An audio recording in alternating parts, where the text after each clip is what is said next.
Just kidding. Okay, so obviously you guys got the memo. We're starting this talk at the end. And so here we go. Hi, my name is Magnus, and I'm going to die. It feels great to say that because it's coming. And honestly, I'm not alone. You all are too. I'm sorry to say it if you weren't prepared. But it's going to happen to all of us, whether we want to or not. But death isn't the point. I'm not trying to be morbid. The idea that death can destroy you really kind of brings the idea that death can save you into light. And that's a way of looking at what happens before the end. Death is just an ending. So it kind of incentivizes you to save for retirement, have children, or get that bucket list achieved. Without that incentive, we wouldn't focus our energies and get anything done. We'd probably just all stay in bed. But death's not the only ending. There's a lot of different types of endings out there, right? So we have breakups. Running out of gas is terrible. Going broke. The reason we all work so hard and hone our skills is because we don't like that ending. We want to keep money in our pockets. So it forces us to change our behavior and maximize the journey on the way to that end. So that's kind of the real poignant purpose of end. So I want to give you an example of what I mean. Bunny here is in love. She loves a boy, and she's going to see him at the high school dance or at the school dance in a little while. But she's also a terrible dancer, and she knows that if she just goes in and just lets loose, it might not work out. I mean, some guys might like it, but maybe her beau doesn't. And so she, being a smart bunny, knows that if she takes that month before school and does a little practice, maybe figures out some new moves, gets more comfortable out there, she can actively change her behavior, and hopefully Ryan Gosling will love her. But I want to imagine a different type of ending.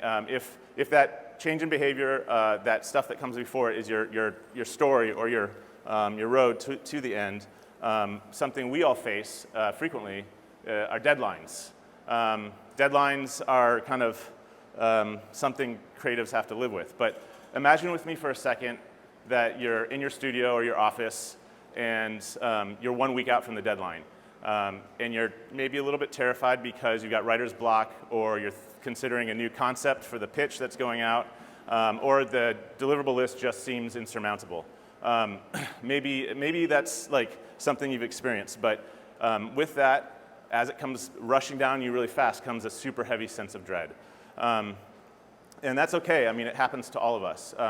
But I think we shouldn't accept that as just the creative process or the artist's plight.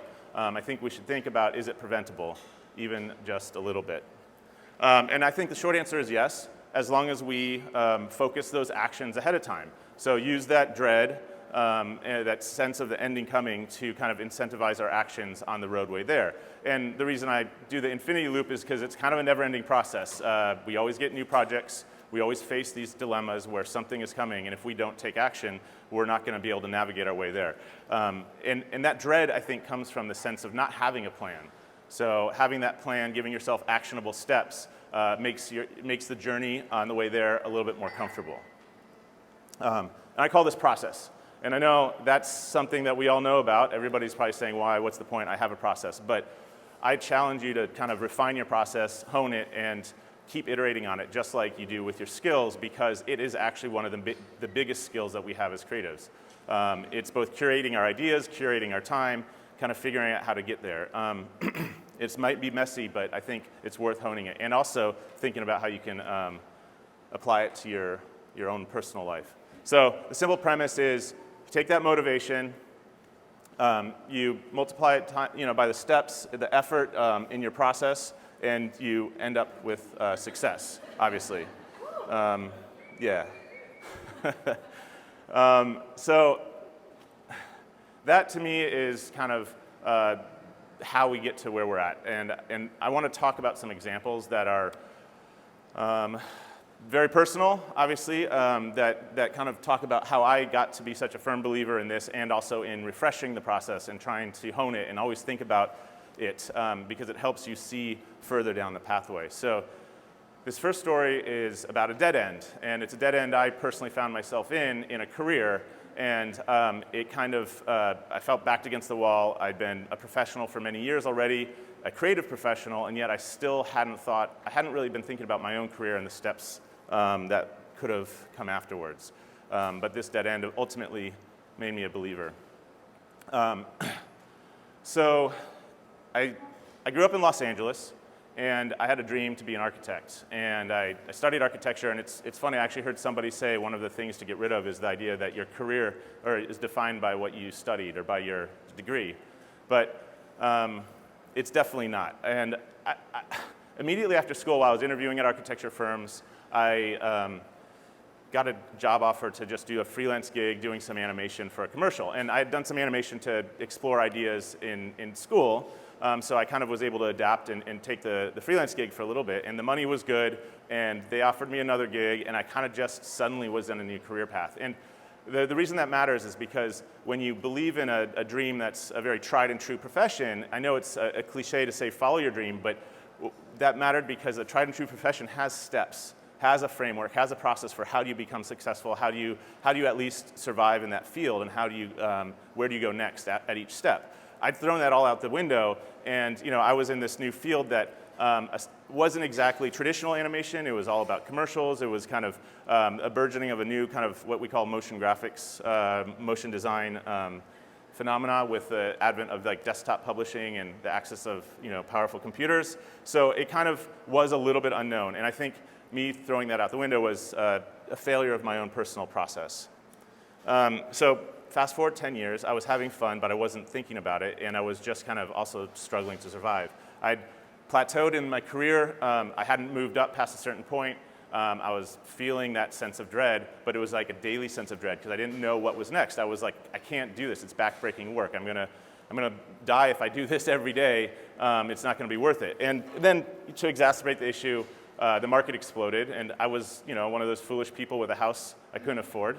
And I was underwater, so I was working even more, trying to make those payments. And it's like, you get it. You get the picture. It's like, it was kind of very similar to that fatigued state of mind right before a delivery when you're just not sure if you're making the right decisions. I knew that even if I hadn't gotten to the end, at that point, it was really close. It was coming. And so that kind of realization inspired me to start taking action and kind of figure out a solution. And that realization ended up being a kind of a light at the end of a tunnel, obviously, to get motivated and ignite. Instead of seeing it as an ending, I saw it as like kind of a way of igniting my energy to begin again and figure out my process. The end of this short story is really, I got rid of the house, refocused my client base with the goal of kind of laddering up into a peripheral industry that could help me see some new horizons, and in a couple of years I'd landed a job at Martin Agency. This wasn't comfortable by any means, but it felt sought after and so felt a little bit more intentional. I wasn't familiar with Richmond. I definitely didn't know advertising very well aside from working on commercials. Is out of my comfort zone, but it was a perfect reset, and it kind of was a really fun experiment. And luckily, I did some of the best work of my career. I got to work on an amazing brand. You can barely see it, but the smiling cookie is Oreo, and started up Hue and Cry. So that's how it ends. So that ending, that dead end, turned out okay because I adjusted right before it came crashing down. But that also made me realize, how do I transition this learning into something that I can take forward and make sure that I become more process-driven and plan my next step. So I'm at Martin. I'm in my new apartment on Floyd Avenue, and I'm like, okay, I just got this job, and it might seem cold-hearted, but let me start thinking about what comes next. Obviously, there's some stuff up there that's related to what I was doing and where I was going, but what's frustrating about a list is we all do it. We make lists. They're great for to-dos, but they don't really give you a map that understands time. So if you think about it, like, okay, the list is a point in time, and time can stretch out before and after. It can start to act like a map or like a step-by-step action plan. So here I am in 2012, very cold-heartedly with this new job, planning my next one. But from that vantage point, I think I saw the possibilities for it. Advertising was what I was doing. I'd been in production, and I'd always obviously wanted to own my own business. So those were kind of the things I could see.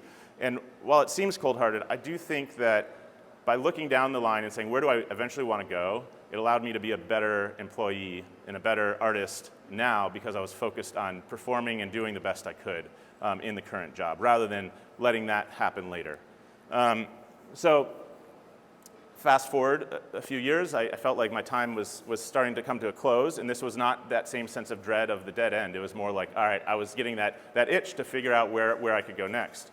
And so this map, you can see, you can do a web of like, what's the next role? You can do a step forward into where you want to go, and there's a lot of different ways you can kind of extend this out. But because this was, I'd wanted to live in some other places in the world, I thought maybe the next path is advertising in a different city. And obviously, I could go back to LA or New York pretty easily because that's where the hubs for production are.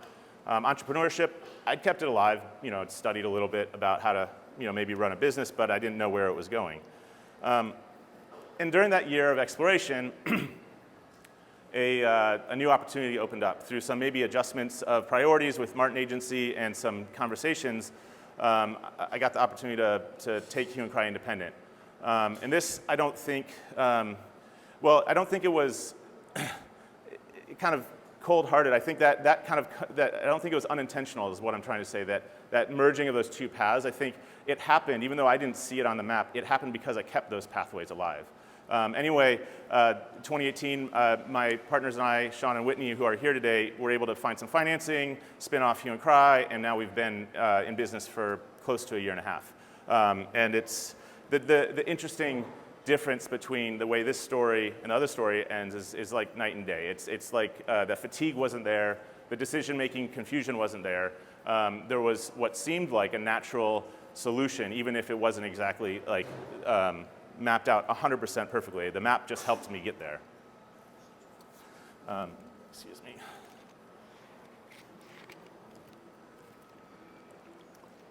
Nobody laughed at that. Thank you. All right, so so anyway, I want to bring it back down to basics. Like, how do we apply this to our everyday? Like, we're all creatives, we're all working professionals, and we all have a process. And so, like, how do we manage the daily routine, the daily deliverables, and also end the year happily with hitting the budgets and the numbers that we need to? That stuff's kind of tough.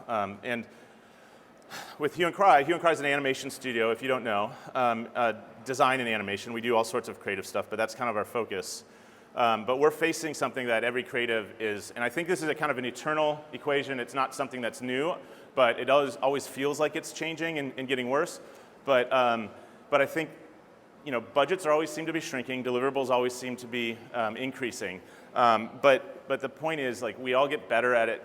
At solving that, both by skill development, computers are getting faster, software is easier to access, learning tools, all that stuff. But the margin does sometimes seem very, very thin. And that margin, that little line of success or failure is not just based on how genius you are. Sometimes it's about your process, because down the line, once you come up with the genius idea, executing it has to stay on track. And if you don't stay on track, it's easy to fall off the line. So here's an example of, this is an oversimplified diagram of our process at Hue and Cry. It's very similar to a lot of production processes, and I think you could use it for a lot of creative ideation.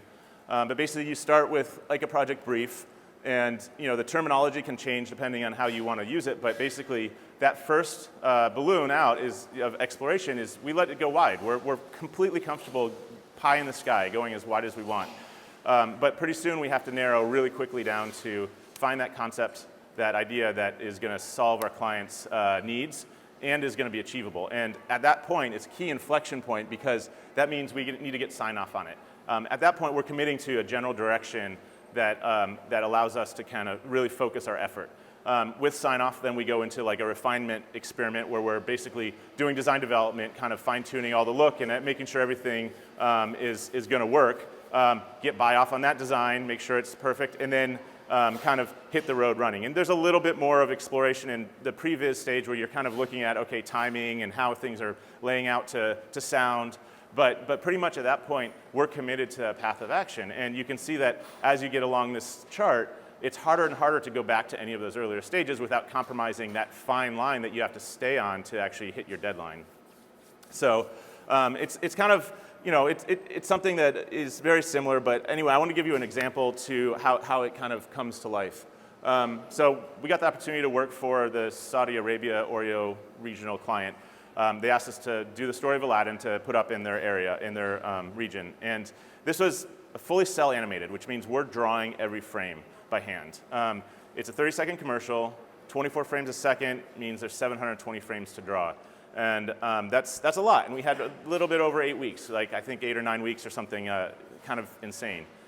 So without our process, we probably wouldn't have been able to really focus our energy. I'm going to skip past the brief because that was the brief.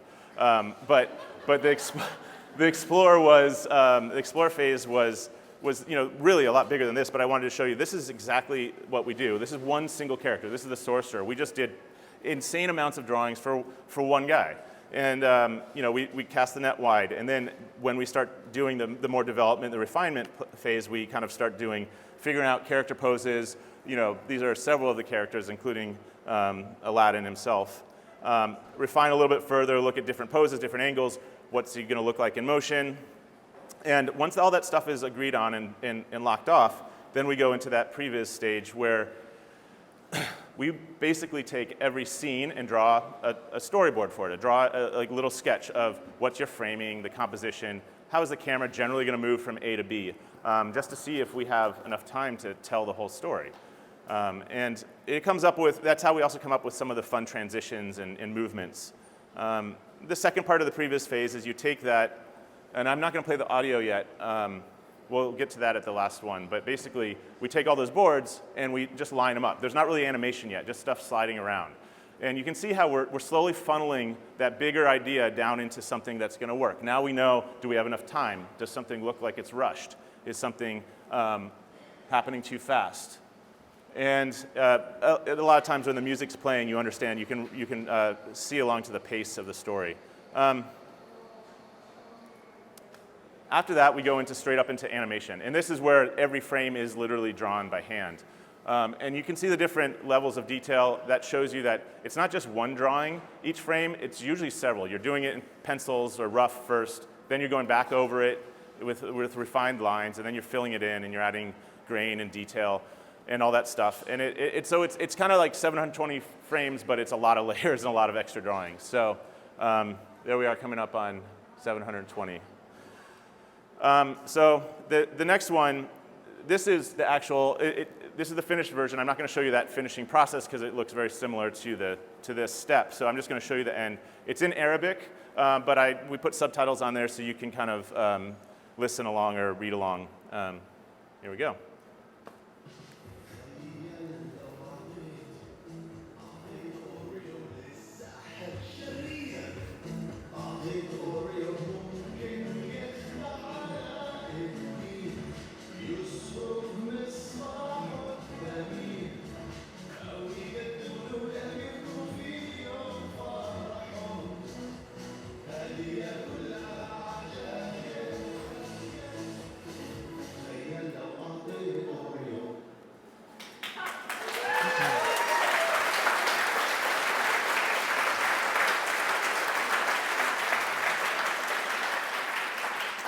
I just wanted to say thank you, but all of the staff who did it is here today. They're the real guys who figured this out.